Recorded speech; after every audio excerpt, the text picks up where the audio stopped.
আসসালামু আলাইকুম, welcome back to my channel Sumi রান্নাঘরে সবাইকে স্বাগতম। তো প্রতিদিনের মতো আজও নিয়ে এলাম নতুন একটা টিফিনের রেসিপি নিয়ে। তো ভিডিওটা না কেটে সম্পূর্ণ দেখার অনুরোধ রইল। তো চলুন বন্ধুরা, আজকের রেসিপিটি শেয়ার করা যাক। তো প্রথমত আমি একটা মিক্সিং বোল নিয়ে নিলাম, তার মধ্যে দিয়ে দিলাম ছোটো বাটি দিয়ে 1 বাটি সুজি। তো এখানে আমি একদম ছোটো দানার যে সুজি সেটা নিয়ে নিয়েছি। তারপর নিয়ে নিলাম 1 বাটি পরিমাণ দুধ। তবে দুধের গরমটা কিন্তু ঈষৎ উষ্ণ গরম নিয়ে নিয়েছি, এতে কিন্তু জলদি সুজিটা একদম ফুটে যাবে। তারপর দিয়ে দিলাম 4 চামচের মতো বেসন। তো বেসনটাকে একটু চেলে নেব, এতে কিন্তু খুব সুন্দর একটা স্মুথলি কিন্তু ব্যাটার তৈরি হবে, অনেকটা ভিতরটা পঞ্চি হবে।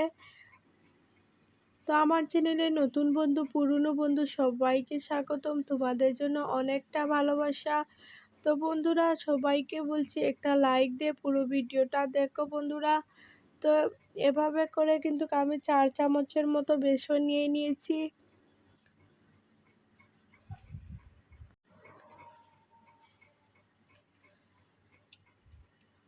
তো বেসনটাকে চেলে নিয়ে নিলাম, তারপর দিয়ে দিলাম এখানে 4 চামচের মতো চিনি।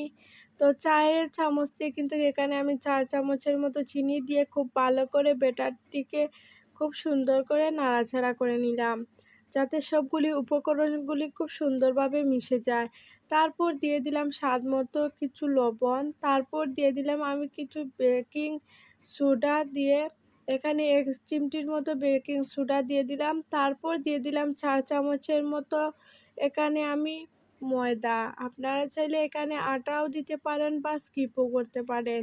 তো ময়দা দিয়ে খুব ভালো করে নাড়াচাড়া করে খুব স্মুথলি একটা ব্যাটার তৈরি করে নেব। তো আরও আধা বাটি পরিমাণ এখানে আমি দুধ অ্যাড করে দেব। তো টোটাল কিন্তু আমার এখানে 1.5 বাটি কিন্তু দুধ লেগেছে।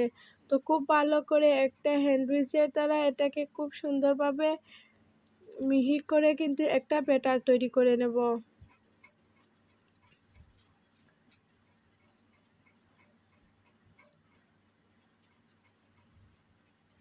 তো এটা যদি আপনাদের সোনামণিদের স্কুলের টিফিনে দেন, দারুণ সুন্দর কিন্তু খেতে এই রেসিপিটি। বাচ্চারা কিন্তু অনেক বেশি তৃপ্তি করে খাবে। তো ব্যাটারের ঘনত্বটা তো আপনাদের দেখিয়ে দিলাম। তারপর সামান্য একটু তেল দিয়ে একটা ফ্রাই প্যান নিয়ে নিলাম, এবার দিয়ে দেব ব্যাটারগুলি।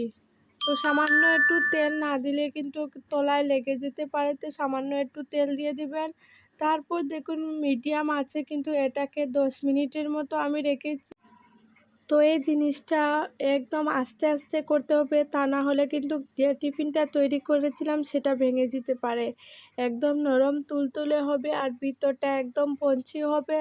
তো খুব আস্তে আস্তে সাইড থেকে কিন্তু আমি এভাবে এটাকে ছাড়িয়ে নিয়ে তুলে নেব।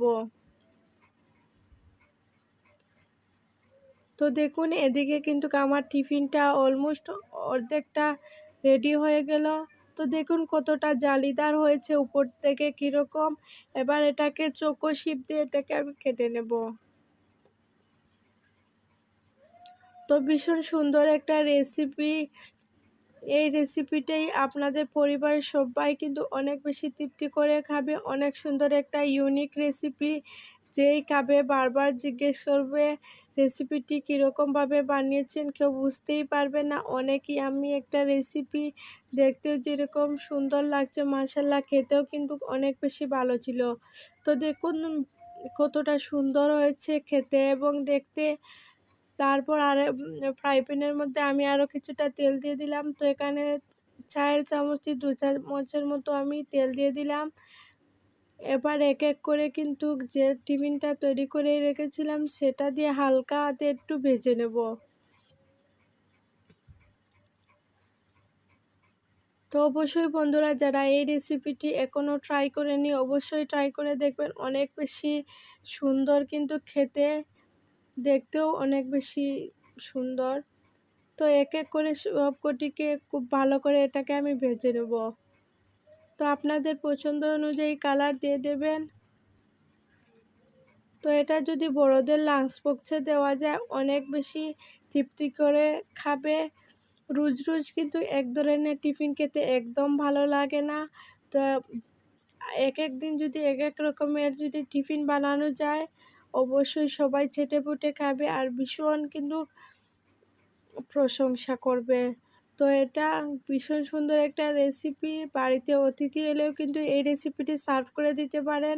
অনেক ইউনিক একটা রেসিপি। তো দেখুন কত সুন্দর করে লাল লাল করে আমি সবকটি টিফিন কিন্তু এভাবে বেছে নিয়েছি।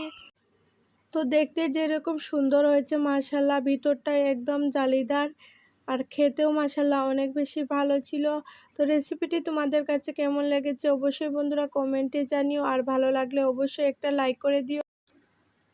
তো আজ এই পর্যন্তই বন্ধুরা, দেখা হবে নতুন কোনো ভিডিওর সাথে। ততক্ষণ সবাই ভালো থাকুন। আল্লাহ হাফেজ।